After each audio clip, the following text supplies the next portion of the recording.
జయశంకర్ భూపాలపల్లి జిల్లాలో Rajalinga Murthy హత్యపై hot comments చేశారు మంత్రి కోమటిరెడ్డి.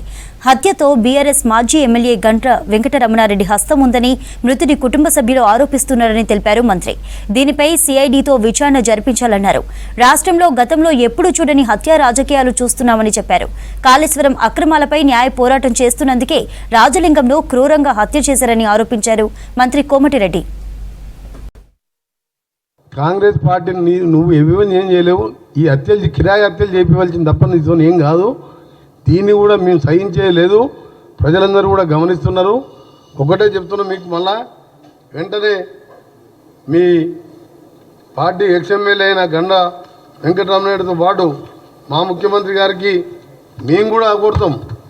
మంత్రిగా ఉన్న మా ముఖ్యమంత్రి గారిని కూడా దీన్ని వారు కూడా సీరియస్గా తీసుకుంటారు. ఎందుకంటే ఎట్టి పరిస్థితుల్లో ఆ రోజు కలెక్టర్ మీద దాడి చేసిన కేసులో కూడా ఏ విధంగా జరిగిందో, ఎన్నిసార్లు ఫోన్లు మాట్లాడుకుందో, ఎట్టి పరిస్థితులు వదిలిపెట్టే ప్రసక్తి లేదు. ప్రభుత్వం చాలా స్ట్రిక్ట్గా వ్యవహరిస్తుంది. ఫిర్యాదు హత్యలతోని ఈ రోజు పార్టీ ఆఫీసులో పార్టీ మీటింగ్ పెట్టి సంవత్సరం అంట ఆయన సిల్వర్ జూబ్లీ సెలబ్రేషను సంవత్సరం చేసుకుంటాడంట.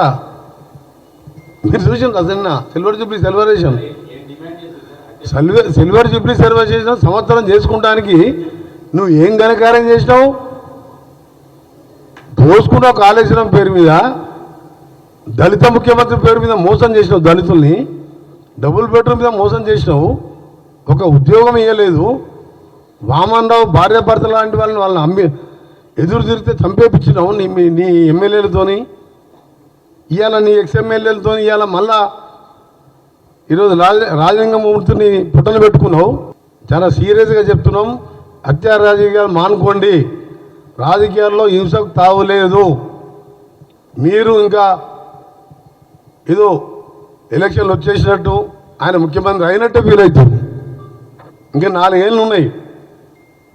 నువ్వు 6 నెలల తర్వాత ఓడిపోయిన తర్వాత 6 నెలలు ఫామ్ హౌస్లో పండుకొని పార్లమెంట్ ఎన్నికల్లో మొత్తం తిరిగినావు కదా, ఊరూరు తిరిగినావు కదా. మరి ఎందుకు 16 సీట్లలో గుండు 0 వచ్చింది నీకు?